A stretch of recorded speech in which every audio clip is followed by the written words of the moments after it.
I have questions for you, Yeah. but when we have people who are experts and insiders, including how much you meticulously reported the other gigantic crash, let's start with what do we, citizens who are not breathing finance every day, what do we need to know about why this is happening in plain English? Look, there is an attempt by this president to rewrite the rules of engagement for trade around the world for the last, frankly, century. That's what's happening here. And we, the United States, have been spectacular beneficiaries of globalism. It hasn't worked perfectly. There have been lots of parts of our own economy that have been hollowed out. So I don't want to suggest that it hasn't, that it doesn't work. But this plan effectively to tariff everybody, and it's not a selective tariff. That's an important part. It's not that they're saying China, we got problems over here, or India, we got problems over here. It's everybody. Whether we have what's called a trade surplus, which means that effectively we do more business, we export more stuff to them than they send to us, we still are going to tariff you. And that's a complete rewrite of the rules of engagement. And it's going to shift not just how much companies are worth and what's happening in the stock market, and we'll talk about all of that. It's going to change the relationship. And this is what I hear from business leaders, from leaders in other countries, not just companies in other countries. It's going to change the relationship that the U.S. has. So if you are Starbucks or you're McDonald's. Well, I'll be Starbucks. I'm more of a coffee person. This was an American icon. And if you lived in China, you would go to a Starbucks. You'd love to frequent a Starbucks because it carried the halo of the American dream, this idea of American capitalism. Not only that, if you were a young person who had an opportunity to take a job at a place like Starbucks, you would run, you wouldn't walk. That would be a great job. You'd love to tell your parents, I just got a job at Starbucks. I got a job at McDonald's. I got a job at Nike. All of that. And literally, the quicksand is real because I'm hearing from leaders all over the country that have multinational businesses across the world that are saying this is like a problem. People don't necessarily want to work for us. They don't necessarily want to walk into our store. They would prefer to effectively work at or buy products from companies that are local to them.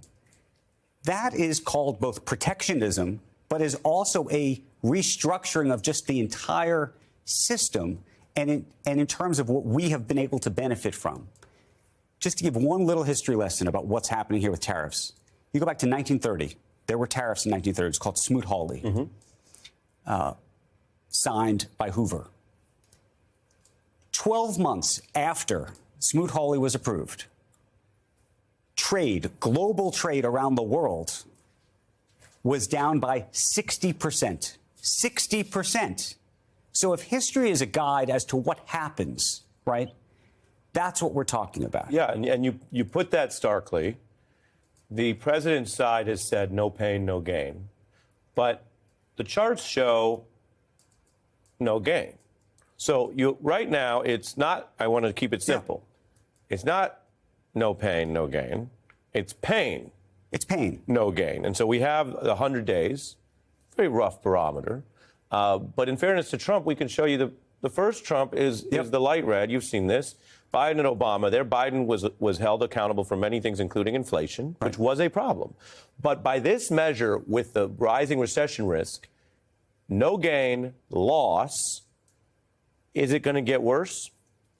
I think it's hard for it to believe it's not going to get worse. And let me give you a sort of a very basic explanation. And let's use iPhones as an example. So iPhones made by Apple, historically made in China. In fact, over the last couple of years, they've moved a lot of the manufacturing out of China, put it in places like Vietnam and India, in part because there was a view that China may be a national security threat. We learned about supply chains and things after COVID, blah, blah, blah. Okay. Now, doesn't matter where the phone's being made. As long as it's not being made in the United States, it's going to be tariffed, something like 50%. One of two things is going to happen. Either the cost the next time you buy your iPhone, it's going to cost 50% more, or Apple is going to eat the cost of that and their profits will be lower. Well, if their profits are lower, then what happens? Interesting problem. All of a sudden, they may not spend the same amount of money on research and development. What does that mean? They're not going to hire as many people. They're a huge advertiser, so they're not going to advertise on places like this, on Meta, on Instagram, all those places. So you're seeing those stocks are going down. Right. And so you can just see how the dominoes sort of fall. And the question is, what is the off-ramp? The president has said repeatedly he wants to bring manufacturing back to the United States. So from a negotiating standpoint, if that's the goal, if the goal is to bring all of this back, he can't make deals with other countries. Because the second you start making deals, people are going to say, okay, it's lower, well, we're going to stay there. Well, and you're speaking to something that we've reported from the outset, which is some ideas are debatable and some ideas are just dumb. They're just bad ideas. I know very few people, Yeah. very few people, I can probably count them on a hand, who think that this is a good idea. Yeah, and you said Starbucks earlier from a hiring and brand perspective. Totally. There's also the fact that mainland United States, our 48 Yes. contiguous states, don't grow a lot of coffee beans. It's not the right climate. There's not a world where you're going to tax the coffee countries for their imports. Correct. Tariff or tax, whatever you want to call it, and then get coffee growing in the tropical environment of Massachusetts. It's not going to happen. Diamonds is an interesting one because, as you know, they're a very high value export, but they're only in certain places. Only in certain Put places. aside lab grown. The diamond mining boom is not coming to California or Texas, right? Because Not happening. because there ain't no diamonds. There's no diamonds. So, and I want to show you this is a 30-second breakdown, bite size. Okay. But you do this for a living. I thought The Economist did. They took this down and said, here's this problem that you were just alluding to on the Trump tariffs. Let's take a look. Trade deficits just don't measure what Trump thinks they do. Saying that America needs balanced trade with every individual country is crackers. Trump is levying an astonishing 37% reciprocal tariff on the small economy of Botswana, from which America buys about 4 times as much in goods as it sells. But what America buys from Botswana is mainly diamonds, because it has hardly any of its own. So does it really make sense to say that America must sell as much to Botswana as it buys?